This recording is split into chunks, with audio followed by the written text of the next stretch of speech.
हे guys, welcome back once again. दोस्तों, आज की कहानी जो एक्सप्लेन करने जा रहे हैं उसका नाम है बियॉन्ड द रीच।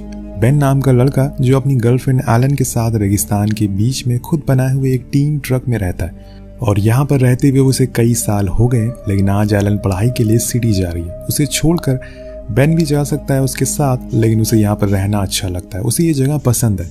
जाते जाते वो उसे खुद की एक बंदूक देता है और कहता है कि अगर उसे कभी भी कुछ डर महसूस हो तो ये इस्तेमाल कर सकती है और हमेशा सोने से पहले वो इसे अपने पास ही रखेगी। ये उसे वादा करना होगा और फिर दोनों एक दूसरे को अलविदा कह देते हैं। उसके जाने के बाद बेन को काफ़ी अकेला महसूस होता है, लेकिन उसके पास काम है जिसे करने के लिए वो निकल जाता है। असल में वो एक गाइड है इस एरिया का। यहाँ पर जितने भी शिकारी आते हैं वो उन्हें गाइड करता है और उनकी शिकार करने में मदद करता है और ऐसा करने के बदले उसे ठीक ठाक पैसे मिल जाते हैं और यही उसका काम है। और आज वो शेरिफ के पास जाता है जो उसे बताता है कि एक मेडिक नाम का आदमी तुमसे मिलने के लिए आ रहा है। उसे किसी गाइड की जरूरत है, इसीलिए मैंने तुम्हारा नाम आगे रखा है। अब वो उसका इंतजार करने लगता है और तभी एक बंदा सूट बूट में वहां पर आता है और वहां लगी मिसिंग पोस्टर को देखने लगता है, जिसके बाद उसकी मुलाकात बेन से होती है। तो दोस्तों, मेडिक असल में एक मिलियनर होता है। वो लॉस एंजलिस में रहता है जहाँ पर उसका फैला हुआ काफी बड़ा बिजनेस है। लेकिन आज वो यहाँ पर एक रेगिस्तानी बुल की तलाश में आया जिसे ढूंढ पाना और फिर मार पाना बहुत ही मुश्किल होता है, लेकिन उसे ये करना है। इसके बदले में वो बेन को दिन के $1000 देने का वादा भी करता है और ये सुनकर बेन काफी खुश होता है क्योंकि इतने पैसे आज तक किसी ने भी उसे नहीं दिए। अब वो उसे लेकर अपनी कार के पास जाता है, लेकिन मेडिक खुद की जी वैगन कार लेकर आया था जिसे लेकर वो उस रेगिस्तान में जाने वाला है। उसने खुद की राइफल भी ली है जिसे देखकर बेन थोड़ा हैरान हो जाता है क्योंकि आमतौर पर शिकारी इस राइफल का इस्तेमाल नहीं करते क्योंकि ये राइफल बहुत ही महंगी होती है और इसकी गोलियां भी और ज्यादा महंगी। लेकिन बेन समझ जाता है कि ये बंदा कुछ ज्यादा ही अमीर है, इसीलिए उसे पंगा लेना भी ठीक नहीं है। वो दोनों निकल जाते हैं उस जगह के लिए जहाँ पर हर एक प्रोफेशनल शिकारी अपना फ्री टाइम बिताने के लिए आते हैं और खुद के शौक पूरे करते हैं। इस जगह पर शिकार करना इलीगल नहीं है, लेकिन बस उनके लिए जिनके पास इनका लाइसेंस नहीं है। बाकियों के लिए ये गैर कानूनी है। अगर उनके पास लाइसेंस नहीं है तो उन्हें जेल भी हो सकती है। अब बेन को इस जगह के बारे में अच्छे से पता होता है। वो उसे लेकर वहीं जाता है जहाँ पर उस रेगिस्तानी बुल के मिलने की ज्यादा संभावना हो, लेकिन वहां पहुंचते पहुंचते अंधेरा हो जाता है और वो लोग रात वहीं गुजारते हैं। साथ में कुछ बातें भी करते हैं जिसमें मेडिक एलन के बारे में पूछता है। तो बेन कहता है कि वो कॉलेज करने के लिए सिटी गई है। तो मेडिक पूछता है कि अगर वहां उसे कोई लड़का पसंद आ गया, पर बेन इस बात से इनकार कर देता है क्योंकि उसे एलन पर पूरा भरोसा है। अब दोनों एक दूसरे के परिवार के बारे में जानते हैं, जहाँ में पता चलता है कि बेन के डैड भी यहीं पर गाइड का काम किया करते थे। लेकिन एक दिन जब वो अपने परिवार को घुमाने के लिए दूर ले आए तो उनकी कार खराब हो गई। फिर क्या था, हमने कई दिन मदद का इंतजार किया लेकिन कोई नहीं आया। मेरी मॉम खुद की लिपस्टिक मेरे मुंह पर लगाती रही जिसकी वजह से मैं हीटिंग से बच गया, लेकिन उनकी मौत हो गई और उसके डैड की भी। उसके बाद से मैंने उनके काम को आगे बढ़ाना सही समझा। तो मेडिक उसकी ये स्टोरी सुनकर चुप हो जाता है और फिर दोनों लोग सोने के लिए चली जाते हैं। पर थोड़ी ही देर बाद वो मेडिक उठ जाता और उसे भी उठा देता है और दोनों कॉफी पीते फिर निकल जाते हैं शिकार के लिए। बेन उसे लेकर पास चलता रहता है और तभी मेडिक एक अनजान जगह पर शूट करने लगता है, जिससे वो समझ जाता है कि ये अभी नौसिखिया है, इसे यहाँ के रूल्स के बारे में नहीं पता। बेन उसके लाइसेंस के बारे में भी पूछता है क्योंकि उसे डाउट था कि इसे कैसे लाइसेंस मिल सकता है। वो बताता है कि उसने बहुत सारी ट्रॉफीज जीती है और उसके पास बहुत सारा पैसा है, तो उसे लाइसेंस की जरूरत नहीं है। अब बेन का डाउट यहाँ पर सही निकलता है। ये बिना लाइसेंस के यहाँ पर आ गया था, लेकिन मेडिक उसे कुछ पैसे देता और कहता है कि तुम्हारा जो काम है वो तुम्हें करना चाहिए, उसके लिए मैं तुम्हें ये पैसे दे रहा हूँ। वो असल में उसका मुंह बंद करवाने के पैसों का लालच देता है। अब बेन को भी पैसों की जरूरत थी, इसीलिए वो एक्सेप्ट कर लेता है और फिर दोनों एक चोटी पर जाकर लेट जाते हैं जहाँ से बेन अपनी दूरबीन से देखना शुरू करता है कि कहीं कुछ दिखाई तो नहीं दे रहा है। पर बहुत देर हो जाती है, कुछ भी उन्हें मिलता नहीं है। तो मेडिक बार बार कुछ ना कुछ बीच में बोलता रहता है जिससे कि बेन का कॉन्सेंट्रेशन बिगड़ने लगता है और इसी वजह से वो उसे चुप रहने को बोलता है और तभी वो किसी अनजान चीज पर शूट कर देता है, जबकि वहां पर कुछ था भी नहीं। अब वो दोनों वहां पर भागते हुए जाते हैं तो बेन देखता है कि वहां पर एक लोकल शिकारी जिसका नाम जॉन है वो मरा पड़ा है। असल में मेडिक ने एक इंसान का शिकार कर दिया था और वो भी यहाँ का लोकल था। अब बेन को लगता है कि शायद इसमें जान बची हुई, इसीलिए वो फौरन मदद के लिए कार के पास जाता है। इधर मेडिक को लगता है कि उसने कोई गलती कर दी, इसीलिए वो फौरन अपने साथी को कॉल लगाता है और उसे इस चीज के बारे में बताता है और कहता है कि उसे कुछ आइडिया है वो इस समय क्या करे वरना वो फंस सकता है। तो वो कहता है तो उसका साथी कहता है कि तुम उस पर एक और गोली चला दो, लेकिन बेन की बंदूक से। वो ऐसा ही करता है जिससे कि वो शिकारी पूरी तरह से मर जाता है। अब जब वहाँ पर बेन वापस आता है तो देखता है कि एक और गोली चली है। वो समझ जाता है कि ये काम मेडिक का है, तो वो उस पर चिल्लाने लगता है। तो मेडिक उसे चुप कराते हुए कहता है, इसे सिर्फ मैंने नहीं बल्कि तुमने भी मारा है, क्योंकि गोली तुम्हारी भी बंदूक से चली है। ये सुनकर बेन हैरान हो जाता है कि कोई इंसान ऐसे कैसे कर सकता है, वो उसे जान से कैसे मार सकता है। लेकिन वो समझ गया था कि ये उसने खुद को बचाने के लिए किया। अब मेडिक उसे ऑफर देता है कि वो उसे एक अच्छी यूनिवर्सिटी में पढ़ने के लिए भेजेगा जब तक वो ग्रेजुएट नहीं हो जाता, और तब तक और वो उसे हर साल के $1,00,000 भी देगा उसके खर्चे के लिए, अगर वो ये बात किसी को ना बताए। अब आपको लग रहा होगा कि बेन मना कर देगा, तो ऐसा नहीं है, वो हाँ कर देता है। जिस दिन एलन गई थी उसी दिन वो उसी सोच में था कि कैसे भी करके उसे कॉलेज में पढ़ना है और उसे भी एक अच्छी यूनिवर्सिटी में जाना है ताकि वो उसके काबिल बन सके। अब वो हाथ में ला लेता है और ये डील डन हो जाती है। इसके बाद तो वो सबसे पहले जॉन की लाश को वहीं पत्थरों में दफन कर देते हैं, उसके लिए कुछ अच्छे वर्ड्स कहते हैं उसकी याद में।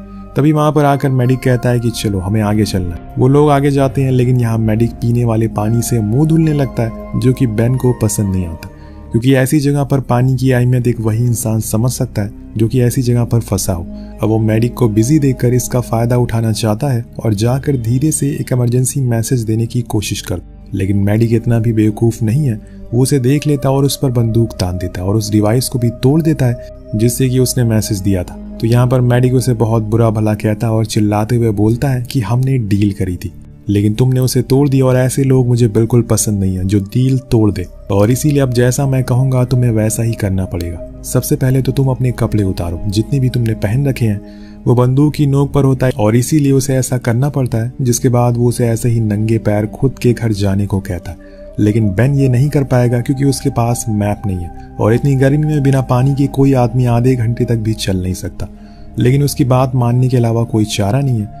उधर मेडिक को ये अच्छे से पता है कि उसे बेन को मारने की जरूरत ही नहीं है, वो तो ऐसे ही चलते चलते मर जाएगा, जिससे कि जॉन का खून का इल्जाम पूरी तरह से उसके ऊपर आ जाएगा कि वो उसका खून करके भाग रहा था और मारा गया। अब बेन उस रेगिस्तान में लगे बिजली के खंभों के सहारे ही आगे बढ़ने लगता है। वो उस पर लिखे नंबर को फॉलो करता है। ऐसा लग रहा था कि जैसे उसे किसी खास नंबर की तलाश हो। पीछे से मेडिक उसे देख रहा होता है और उसके हर कदम पर उसकी नजर होती है। बेन भी जब 277 नंबर वाले टावर पर पहुंचता है तो उसे कुछ याद आ जाता है कि जैसे किसी ने यहाँ पर उसके लिए कुछ छोड़ा हो।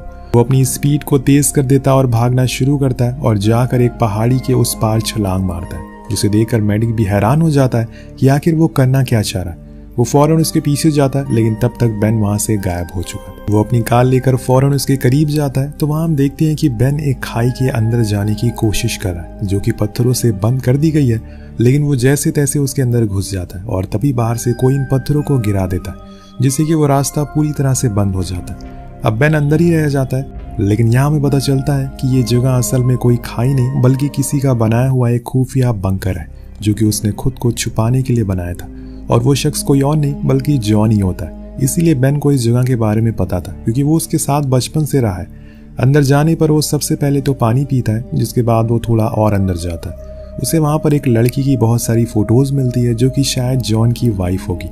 उन फोटोज के पीछे उसे एक मैप मिलता है। उसके साइड में उसे जॉन की लगाई हुई एक फोटो दिखाई देती है, जो असल में उसकी और जॉन की साथ में थी। ये देखकर वो थोड़ा इमोशनल हो जाता है और उसे सॉरी कहता है कि उसकी जान वो बचा नहीं पाए। तभी हम देखते हैं कि वहां पर किसी की आहट सुनाई दे रही है, जो असल में दूसरे वाले एग्जिट गेट से आ रही है।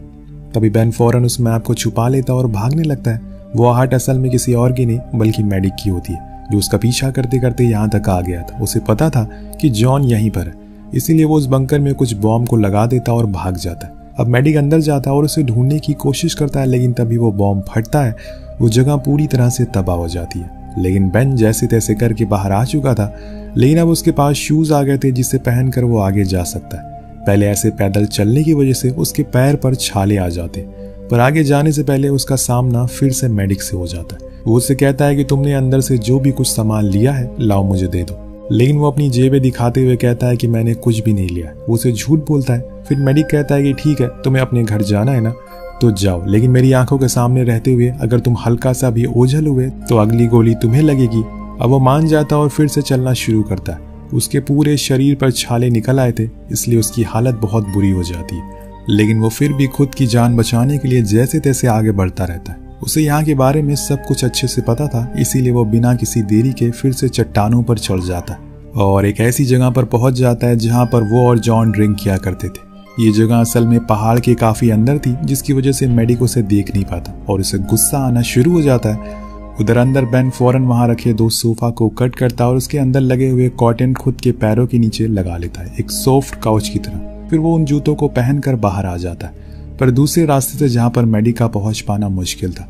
वो सबसे पहले तो चारों ओर देखता है और उस मैप को निकालता है। उसे समझ आ जाता है कि इसमें जिस चीज का जिक्र किया गया है वो ज्यादा दूर नहीं है। वो उसे ही फॉलो करना शुरू कर देता है। कुछ दूर चलने के बाद उसे एक क्रॉस दिखाई देता है, जिसे खोदने पर उसे एक बॉक्स मिलता है जो कि जॉन ने यहाँ पर छुपाया था किसी भी इमरजेंसी सिचुएशन के लिए। अब बेन उस बॉक्स को खोलता है जिसमें उसे एक गुलेर मिलती है जिसके साथ कुछ गोलियां भी थी, और अब उसे अगले क्लू तक जाना है जो कि थोड़ी ही दूरी पर था। अब फौरन वो उस जगह को खोदता है तो उसके अंदर उसे एक वाटर कंटेनर मिलता है जिसके अंदर पानी था, और इसकी अभी उसे सबसे ज्यादा जरूरत होती है। वो उसे खोलकर पीने लगता है, लेकिन तभी एक गोली चलती है और आकर लगती है उसी कंटेनर पर, जिसकी वजह से सारा पानी फैल जाता है, बिखर जाता है। और ये गोली असल में मेडिक ने चलाई थी, जो कि वहां तक पहुंच गया है। अब पानी पीना उसके रूल के खिलाफ, वो उसे बिना खाना पानी के चलने को कहता है और खुद के घर तक जाने के लिए।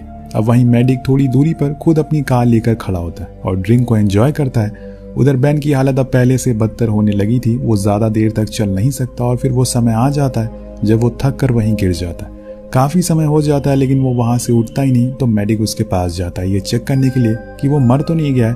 अब वो उसके पास में ही 2 बार शूट करता है, लेकिन उसकी बॉडी में कोई भी मूवमेंट नहीं होती, तो उसे लगता है कि वो मर गया और वो अपनी कार लेकर वहां से दूर आ जाता है। पर बेन अभी भी जिंदा था, वो इतनी जल्दी मरने वाला तो नहीं। उसके दिमाग में एक आइडिया आता है क्यों ना वो उस जगह पर जाए जहां पर वो और एलन अपना टाइम बिताया करते थे, और वहां पानी भी मौजूद था। वो मेडिक के जाने के बाद फिर से एक पहाड़ पर चढ़ना शुरू करता है, और वहीं जब एक जगह कार को खड़ी करके मेडिक किसी से बात कर रहा होता है, तभी उसकी नजर पहाड़ पर पड़ती है जहां पर एक आदमी चढ़ाई कर रहा है। वो समझ जाता है कि ये कोई और नहीं बल्कि बेन ही है, और उसने उसका बेवकूफ बना दिया। इसीलिए वो फौरन उस पर 3-4 बार गोलियां चलाता है, लेकिन हर बारी उसका निशाना चूक जाता है। और इसी का फायदा उठाकर बेन उस जगह पर पहुंच जाता है, लेकिन वहां तो पानी मौजूद ही नहीं है, जिसे देखकर उसे खुद पर बहुत गुस्सा आता है। लेकिन तभी बाहर से आवाज आती है कि बेन, तुम खुद को सरेंडर कर दो वरना अच्छा नहीं होगा। लेकिन वो नहीं करता और रात होने का इंतजार करता है, क्योंकि रात में उसके पास मौका होगा यहाँ से भागने का। कुछ समय के बाद सूरज ढल जाता है और वो दूसरे रास्ते से बाहर आता है। वो देखता है कि मेडिक फ्रेश हो रहा है और इसी का फायदा उठाकर वो उसकी कार में जाता है। अपनी जैकेट को ले लेता है क्योंकि अभी ठंड बहुत ज्यादा हो गई। लेकिन जब मेडिक वापस आता है तो उसे पता चलता है कि यहाँ अभी कोई आया था। वो अपनी कार को पीछे करता है तो हम देख पाते हैं कि बेन उसके ही नीचे छुपा हुआ था। वो फौरन जाकर पत्थरों के पीछे छुप जाता है, लेकिन मेडिक उस पर बॉम्ब फेंकना शुरू कर देता है। लेकिन तभी बेन वो गुलेर निकालता है और उसे जो कि उसे जॉन के बॉक्स में मिली थी, वो उसी गुलेर से मेडिक के सर पर वार करता है, जिससे कि वो बेहोश हो जाता है। अब अगले दिन जब उसकी आंख खुलती है तो वो खुद की ही कार में खुद को बंधा हुआ पाता है, यानी कि अब यहाँ पर बाजी बेन के हाथ में आ गई है। अब उसके पास 2 ऑप्शन है, या तो अपनी इस हालत का वो बदला ले उसे मार कर, या फिर वो उसे पुलिस के पास ले जाए। और यहाँ पर वो दूसरे ऑप्शन को चूज करता है और शेरिफ के पास जाकर सब कुछ बता देता है और कहता है कि इसने मुझे कुछ पैसे दिए ताकि मैं किसी को जॉन के खून के बारे में ना बताऊं। अब बेन को फ्री करने के लिए इतना सबूत काफी था, इसीलिए उसे रिहा कर दिया जाता है। बाहर जाते टाइम उसे मेडिक बैठा हुआ दिखता है। वो उसे कुछ बुरा भला कहता है तो मेडिक बाथरूम जाने की इजाजत मांगता है।